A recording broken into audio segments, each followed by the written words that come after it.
बिहार की सभी सीटों पर पहली बार चुनाव लड़ रहे जनसुराज के मुखिया प्रशांत किशोर के मन में पहले चरण में हुए बम्पर मतदान से लड्डू फूट रहा है, क्योंकि ये बात ऐसे समय पर सुनने को मिल रही है जब बिहार में पहले चरण का मतदान हो चुका है और इस मतदान के बाद से वो काफी कॉन्फिडेंट भी दिख रहे हैं। तो आइए बताते हैं इस वीडियो के जरिए कि प्रशांत किशोर आखिर क्यों बिहार में बम्पर वोटिंग से इतना खुश नजर आ रहे हैं। बिहार विधानसभा चुनाव के लिए 6 नवंबर को पहले चरण का मतदान पूरा हो गया है। इसमें 64% से ज्यादा लोगों ने अपने मताधिकार का प्रयोग किया। वहीं इस मतदान की सबसे खास बात यह है कि आजादी के बाद पहली बार ऐसा हुआ है जब बिहार में इतनी बम्पर वोटिंग हुई है। ऐसे में चुनाव आयोग से लेकर तमाम एजेंसियां खुश हैं। वहीं सियासी दल इसको लेकर अपने लिए अलग अलग मायने निकाल रहे हैं। राजनीति में नई एंट्री का पूरे बल के साथ कूदने वाली जनसुराज के नेता प्रशांत किशोर का इसे लेकर बयान भी आया है। जनसुराज पार्टी के संस्थापक प्रशांत किशोर ने 6 नवंबर को बिहार की 121 सीटों पर पहले चरण में हुई बम्पर वोटिंग पर खुशी जाहिर की है।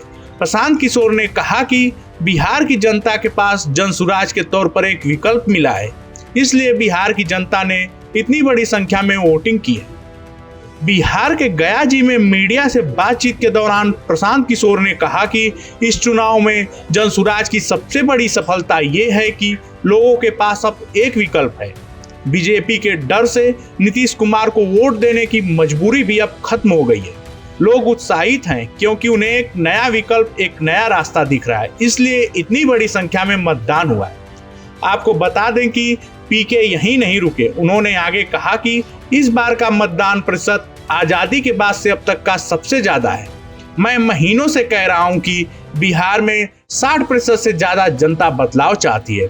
अब जनसुराज की वजह से लोगों के पास एक विकल्प है, जिसको लेकर बढ़ा हुआ मतदान प्रतिशत दर्शाता है कि लोग विकल्प पाकर खुश हैं। उन्होंने आगे कहा कि इस बार के चुनाव में छठ के बाद से यहाँ रुके प्रवासी मजदूरों ने इसमें अहम भूमिका निभाई है। वे इन चुनाव में एक्स फैक्टर बनकर साबित होंगे। उनको जनसुराज पर पूरा भरोसा है। 14 नवंबर को बिहार की धरती पर इतिहास लिखा जाएगा। वहीं प्रशांत किशोर ने बिहार के डिप्टी सीएम सम्राट चौधरी पर भी निशाना साधा।